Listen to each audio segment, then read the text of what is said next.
doing good things for others. That is what best describes this interview. Change doesn't always come easy, and making big changes is hard for most of us. After a 15-year career came to a sudden end and his second child on the way, Leo faced a point where he needed to decide his direction. With the support of his wife, he pivoted completely. Many of you listening here will have had your pivot. Either you've made one, or there's one you'd like to make. Now, I'm not trying to get anyone to jump up and make any radical change here, so please, it wasn't me. Leo found that he wanted to help others, to give back to others, and to stop feeling like a small cog in the machine. With his Meet Leo's contacts, he's doing exactly that. Hello, my name is Andrew Mayer, and welcome to the New Normal podcast. This podcast is about innovation and innovating in these ever-changing times. In this interview, we talk about what it was like in 2020, being separated from his family for 7 months when the world shut down. Hint, it was good. What tools does he use at Solve to communicate with his teams that are spread across the globe? Hint, very few. What is behind his Meet Leo's contacts? And a couple of LinkedIn tips. Hint, they're really basic. I hope you enjoy this podcast. Leo Prada, Technical Project Manager at Solved.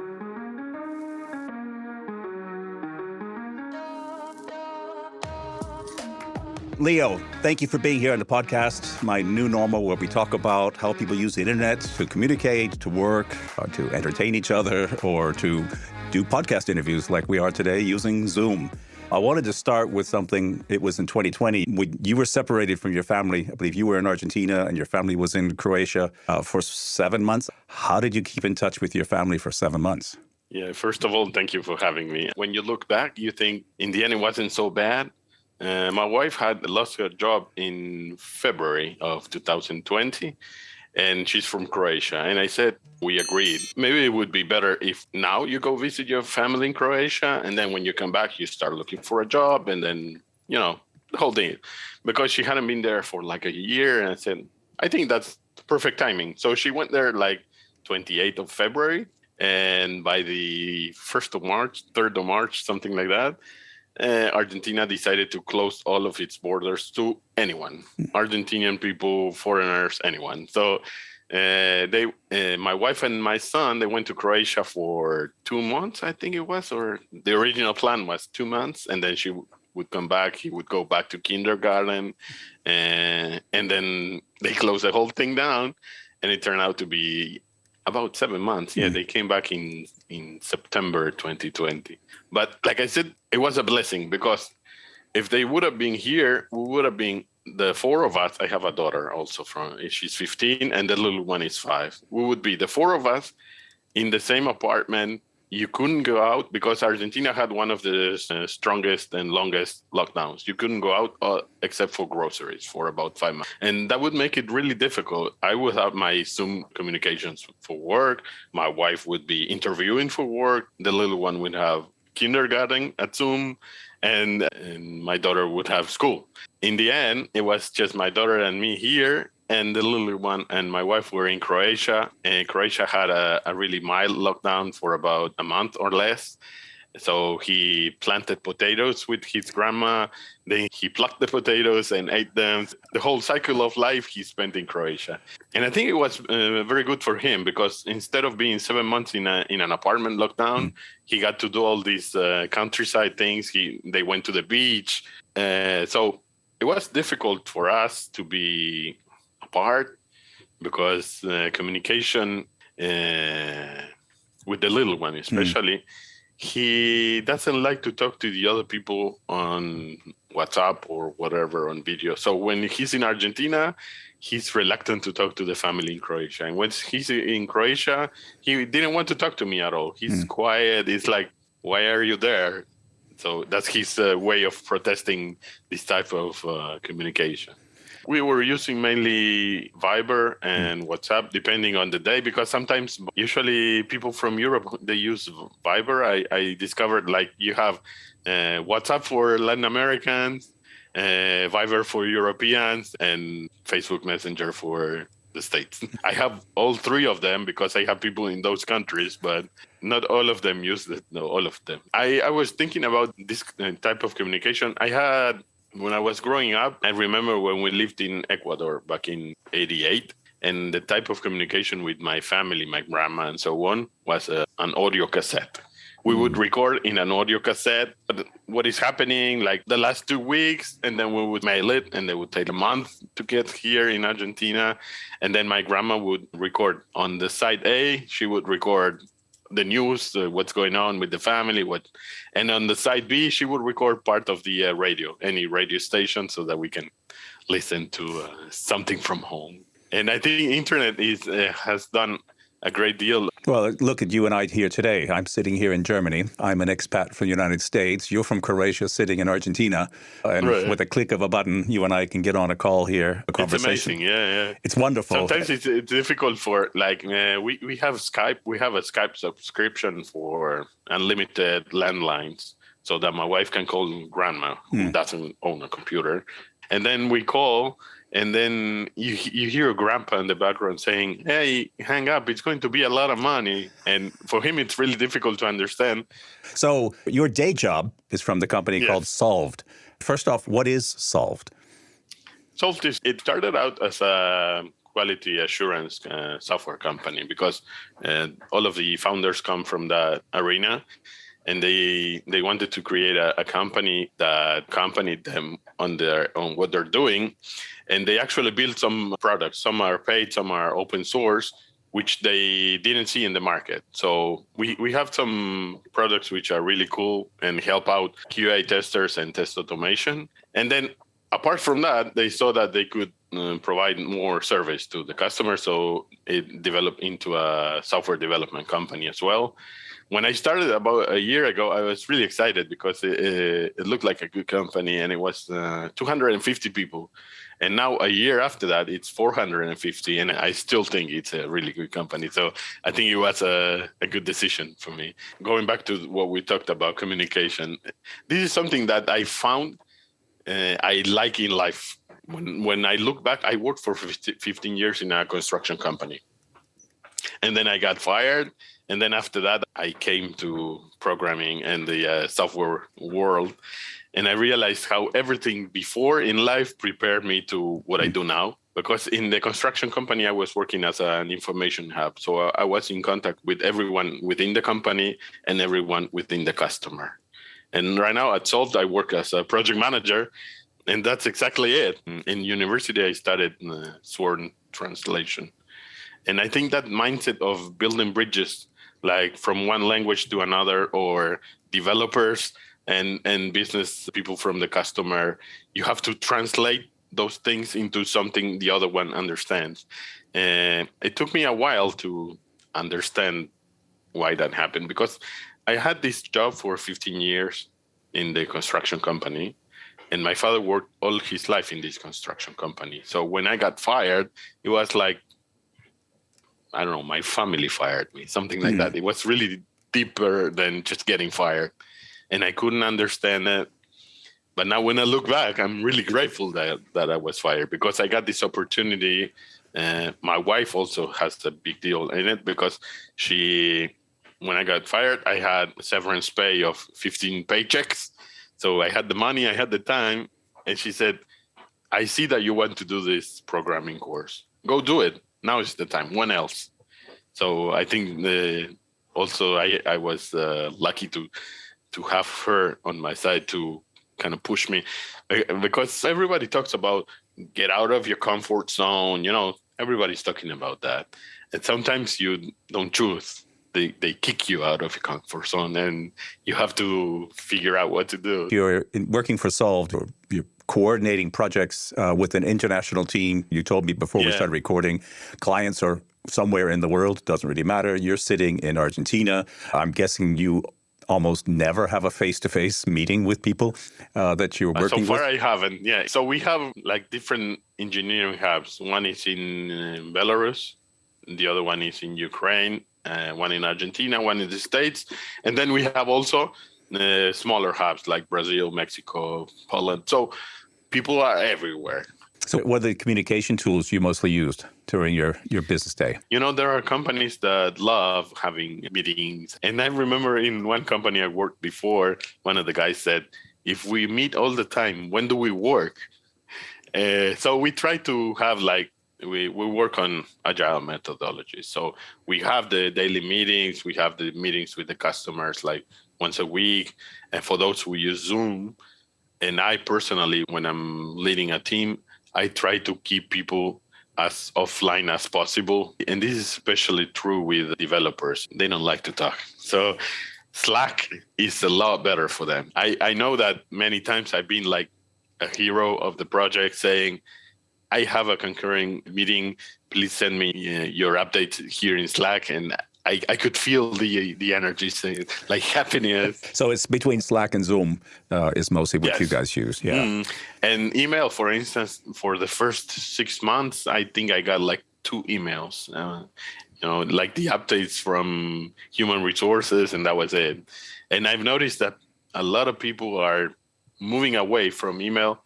I'm from a different generation. The job I had in the construction company, you had to have this lawyer mindset. You have to keep all the papers because in 6 months, somebody's going to ask you, did you send this? Yes, here's the paper showing you. So whenever I ask something important, I still use email. I want to shift to social media. But last month, January, you basically shut down your Twitter and Instagram presences. You changed your picture. There's a message in the front just saying, hey, I'm taking a break. I'm not going to be here. Right. If you want to talk to me, WhatsApp me or something. Here's my phone. Well, exactly. Here's my WhatsApp number. So if you want to get in touch, what brought you to do that? What good things or maybe not so good things do you see in social media? Yeah, I have thoughts and things piling up in my head. Being a project manager leads you to having a lot of to-do lists. And sometimes all of this noise doesn't let me think clearly. So I figure out some of the noise is coming from things I don't need or don't use. What do I have which can be closed or reduced to a minimum? I was posting things on Instagram. I figured we have my wife's family in Croatia.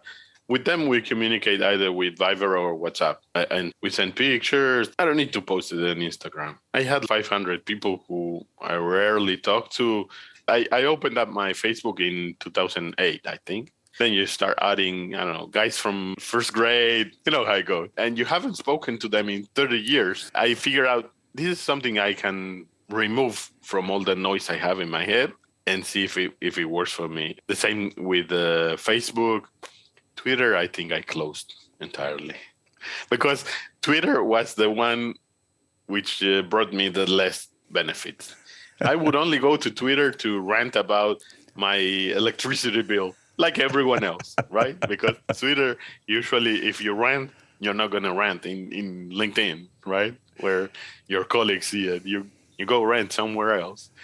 And I saw a lot of negative posts, and I said, I don't want to do that anymore. So that was it. So it's been a month or 5 weeks or so. You wanted to declutter your life. It's not been long, but what's the first feelings you've got now? It works to a degree. And I have also discovered that the mind is an endless container. So now something else is doing the noise. So, but at least maybe it's something more useful. I don't know. You're not completely off of social media. So there is another network that you are very active in, and that's the business network LinkedIn. And I'm sure anybody who's listening to this podcast probably found the podcast through LinkedIn because that's where I am also quite busy. But you have north of 20-something thousand connections and followers on LinkedIn. What's so unique about LinkedIn for you? Back in 2008, I opened up Facebook and then I opened up LinkedIn. At that time, LinkedIn was like a online resume. There was nothing going on. And I looked up, I checked the stats of how my connection grew. And from 2008 to 2011, I think I had the same number, like 8 people. Nothing was going on there. But then after I left the construction company and started in Sergius, which is a software development company. We were building IVRs.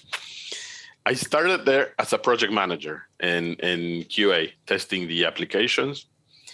And then my boss, the owner of the company, saw that I could help out with the marketing and sales or business development strategy. And I started to be more present on LinkedIn, trying to connect with people from the industry. So I started looking at people who work in telecommunications or people who could be interested in what we do, or people who do the same thing, and then I can see what they are doing. And at that time, I started growing the connection numbers a bit more rapidly. Now at Solved, that's one of my functions. I'm working as a project manager, but I'm also trying to help the company find new customers, which is not something as easy as it seems, because right now everyone is already tired of the spammy messages like connect, hello, I sell this. Those are, I wouldn't do that because I know how much I hate it, but people are also reluctant to connect to someone they don't know, especially some Prada from Argentina. Who's this? But you also said that you found your current job through LinkedIn. Yes, it did. Someone told me your resume is too cluttered. It says a lot of things. You've done a lot of things in life. I don't know what you want to do. I have no idea. My headline in LinkedIn was a confusion of fancy words, which meant nothing. So I changed my profile in every way possible. The headline, the about, even the experience to show that I want to be a project manager. And that's how I got this job. So I realized this is something that you have to do. You have to tell people what you do or what you want to do, because maybe you're a student. You came out of university or high school even, and you're looking for a job. If your profile says student, who's hiring for students? No one. So yeah, you have to tell them what you want to do. And that's how I got this job. I did a series of videos I have on YouTube with the small tips, like how to write your headline in a way that tells me something about you, your picture, your references, and so on. And I figure out that's something I like to do, helping others. Mm-hmm. I'll be linking to your LinkedIn profile for those people some people have cluttered histories, and that they should follow and go have a look at his profile and see how he's built it up. It's quite clean, it's structured, it's easy to see where you are and what you're trying to do there. But you have a pet project that you're doing on LinkedIn. Yes. That's called Meet Leo's Contacts. Yes, I wasn't sure how to call it, actually. Where did you get this idea? Maybe explain a little bit of what you're trying to do with it. I have a lot of ideas which come to me 15 seconds in between switching the phone off and deciding to go to bed. But because I read some stuff on the phone before going to sleep, and most of the ideas is like, tomorrow I'll write it, and they're gone. And this one I said, I think this one may be good. I'm going to write it down. So I grabbed the phone again and sent a message to myself, tomorrow, think about this. And I thought about it because I've seen some people doing it, like Friday shout out posts talking about some of the connections and people who work with you or or you have on your network. I thought, what is the best way for these people to introduce themselves? Video for me is one of the best ways, because there's a lot of things you see which is not just the words. So it tells a lot about the person. And I started gradually. At the beginning, I offered it to people who I knew they would do it right away. So I would have like 1-2 examples, and then I can show other people, look what X and such did. And it started to grow. I'm really happy about it because not so long ago, someone told me, yes, I connected to this person who introduced on your videos, and now we're talking and so on. And that was it. When I think about the job I had in the construction company and what I do now, I think something changed, and that is now I help others, even with these little things, because this Meet Leo's Contacts doesn't mean a lot. But someone got connected to someone and maybe they are doing business together. It made me happy. And at the construction company job, it didn't make me happy. I felt like a small wheel in a big machine, and you don't feel like you're doing much. So This is something that took me a while to understand and to discover, but I like it. Yeah. I don't know where it's going, but obviously you're having fun doing it. So I think, yes. and I'm guilty. You've asked me to submit a video and I've not submitted one. So it's coming. It's coming. Yes. I have too many ideas and I can't settle on the way I want to do it, but I'll get there. But since we're on the topic of LinkedIn and you've got all this experience and you've got all these connections, have you got a couple of tips maybe for people who are trying to share something, pitch something on LinkedIn? I think it's something personal and it takes internal development. I have one person in my connections who doesn't write anything, but she always shares interesting content. Mm-hmm.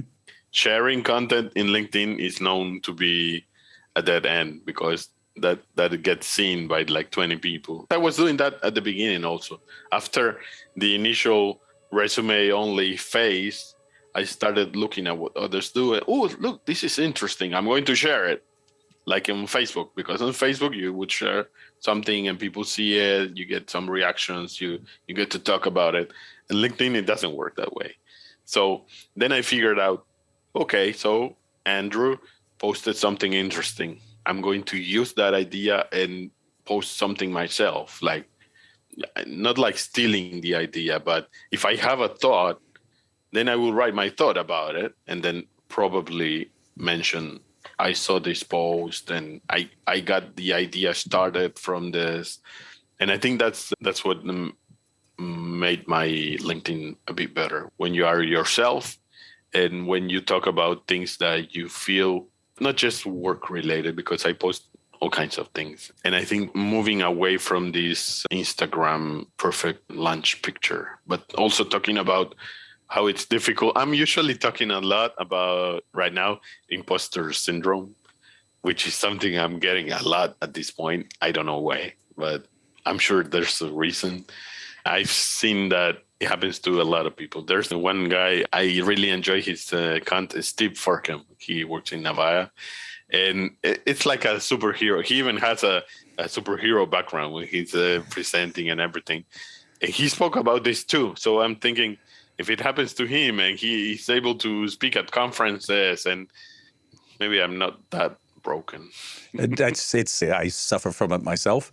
And I've met Steve. I interviewed him a couple of years ago on a different version of my podcast back in the day. And this was at a conference where he was getting ready to go on stage in front of 1,500 people. And he was telling me off the mic, off the recording, how nervous he was and unsure about his material and everything like that. And of course, he gets on stage and it's just, it's Las Vegas type, right? Mm-hmm. He's just ready to go there. Leo, I have one standard question I asked all my guests. What does innovation mean to you? Yeah, I've been thinking about it, what innovation means. And I think innovation is something like it's the 21st century. Everyone already had all of the possible ideas, but not quite. You always have to find an edge of that idea. And how is that going to help people do something easier, better, and I think innovation is about that. It's about thinking a way of doing something that has already been done for maybe centuries in a better way that makes people's lives easier. Mm. Like the wheel. Before we invented the wheel, it's kind of difficult. There's this guy in Argentina who leveraging on the Google APIs for Google Translate, created an app for people who are short of hearing or deaf, and they can communicate with others by typing, and this one talks. The idea is not new, but he went a step further and created something which is helping a lot of people. Thinking about what is it that is not there that maybe you need, or sometimes it happens like that. And with this Meet Leo's contacts, one of the connections tells her story, how she faced some problems while she was looking for a job. And then that was the starter to force her into build her own company to help others who are looking for a job. So I think that's it. Yeah. I like that. I think it fits in the theme of what we've been talking about, of what you've learned about yourself since you were kicked in the butt and forced to pivot your life and your career. Yes. And you've learned one of the things you really like to do is to help others. And I think that all fits together. Even your definition of innovation is about something being developed that can help others do something. Leo, Buenos Aires, Argentina to Frankfurt, Germany. We're on almost opposite ends of the world here, but I really appreciate you taking time out of your day to sit down and have a conversation with me here today. I will tell everyone listening here, go into the notes. You'll see the links to Leo's stuff. If you're on LinkedIn, probably are, you might want to follow the hashtag, meet Leo's contacts, or connect with Leo, of course, or better off, follow him. That's the easier way to do it. Thank you for being here today on The New Normal.